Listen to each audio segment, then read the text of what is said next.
Good afternoon. I'm sitting here with Gerry Labelle in his kitchen. Gerry, thank you so much for accepting to meet with us. You're welcome. You're a good salesman. Oh, yes, I am, if I need to be. But you're an important person, and we really appreciate you accepting. And so I need to ask you, what path led you to work at Laurentian University?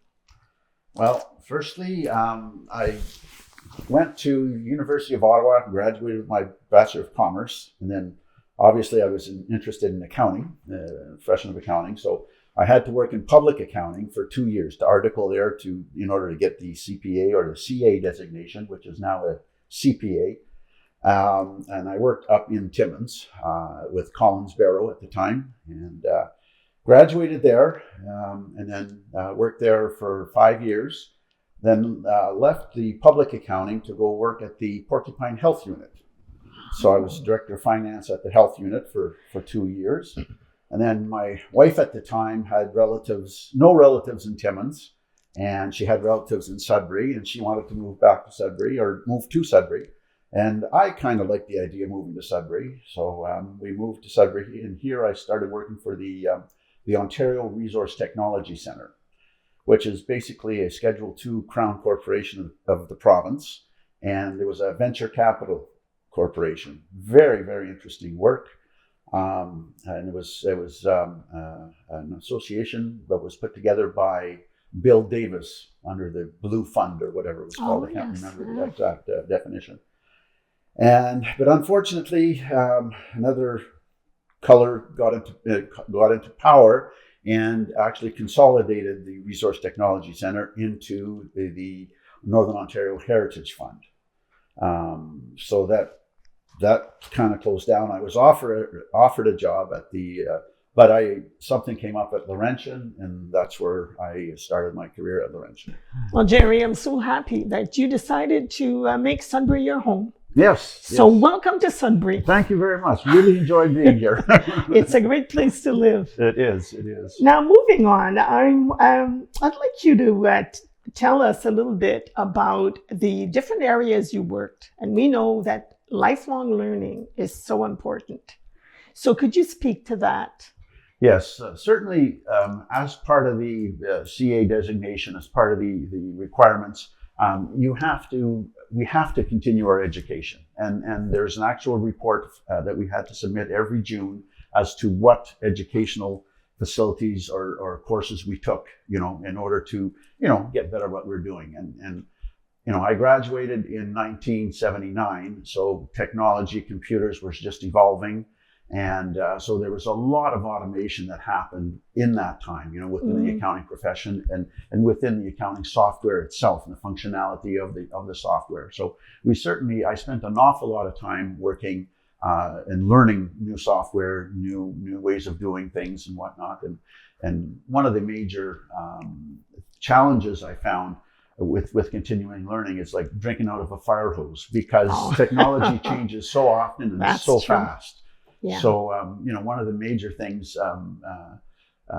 that we had a problem with was switching from one system to another. Like when I first started working at Laurentian, our computer systems just for the finance system was the size of 2 refrigerators. Wow. And now it's the size of a laptop computer. Basically, that's what it is. And it does more. An awful lot more, Yeah. When I graduated at Laurentian from Ottawa U back in '79. The computer language I learned was Fortran, with What 4, What 5, and then we got into where you had these, the cards you have to fit into the system, and so we went from cradle all the way to, from cradle all the way up to where we are today. Right. Certainly, there's a lot to learn. Yes, and so lifelong learning is a must, especially in your field. It certainly is, because it changes. It changes drastically.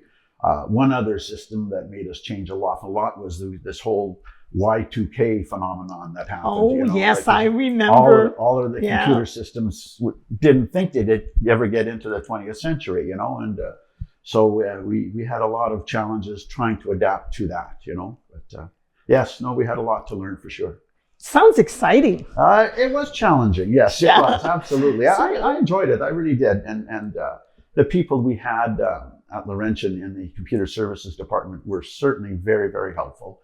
And they were very progressive in helping us, do things the way we wanted to do them and to do away with the status quo. A lot of the time people say, well, we've always done it this way. And, my challenge is I always challenge them to say, well, that doesn't mean we can't change. And let's see what we can do, to get rid of the non-value added work that's out there.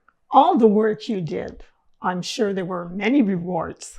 Could you speak a little bit to that? And you did mention a little bit of not the struggles, but the challenges that you met throughout your career.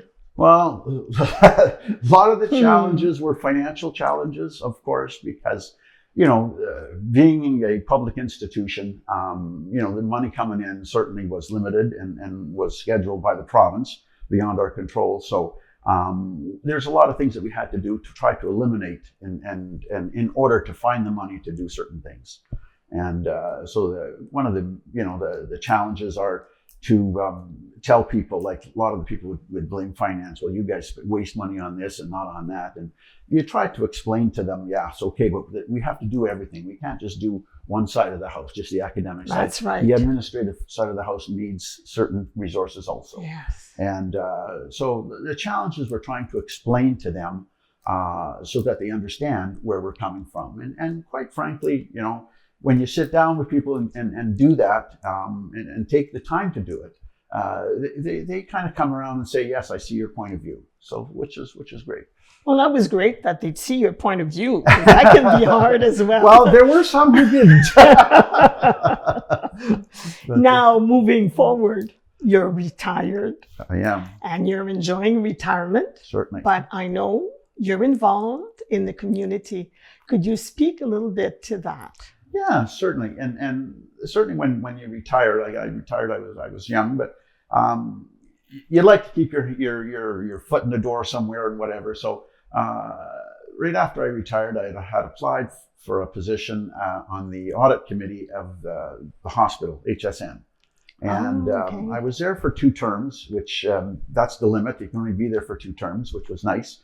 I would have liked to stay longer, but it was fun. It was good. Very, very, very, very interesting. And so I was there for 2 years. And then I went after that was finished, I went to the French language public board on their audit committee. Oh, you did? Yes. Okay. I was there for 6 years.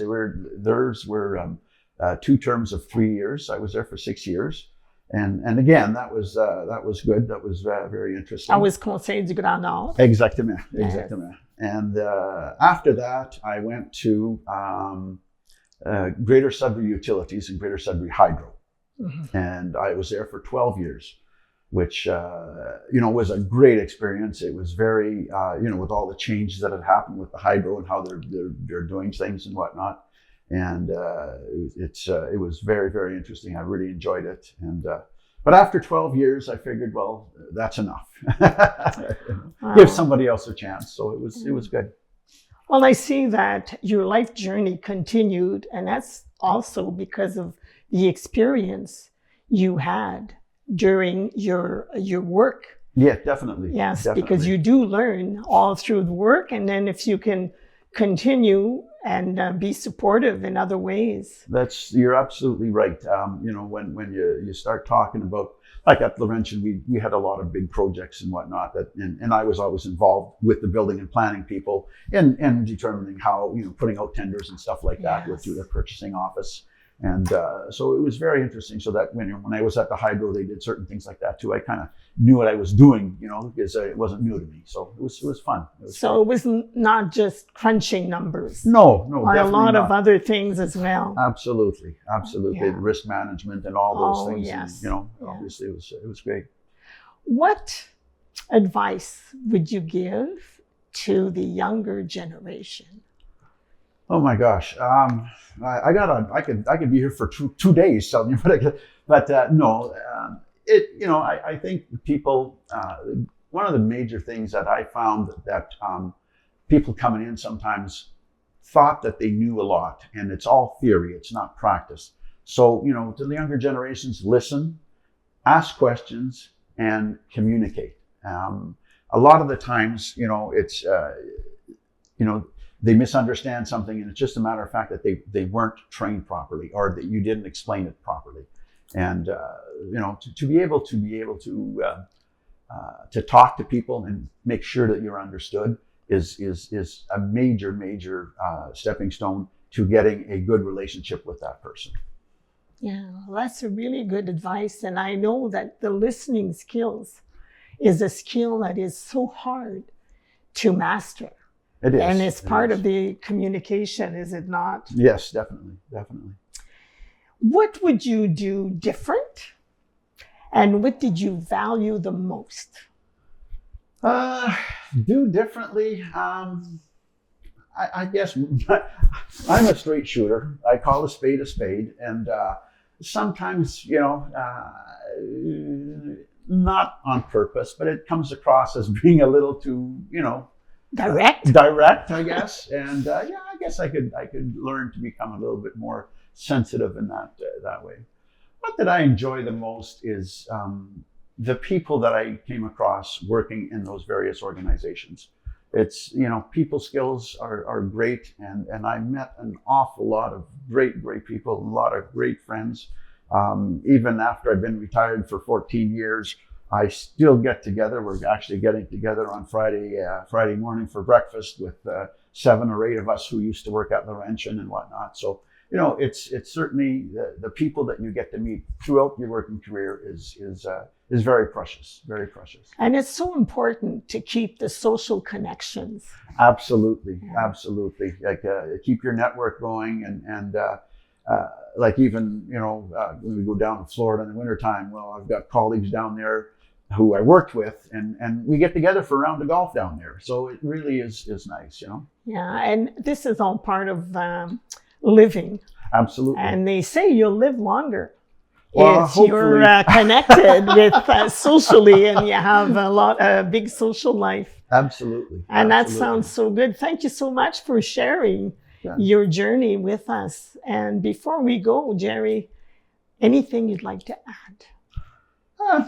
I don't think I have anything to add. Okay, well, it was really nice talking with you. Thank you very much. Thank you.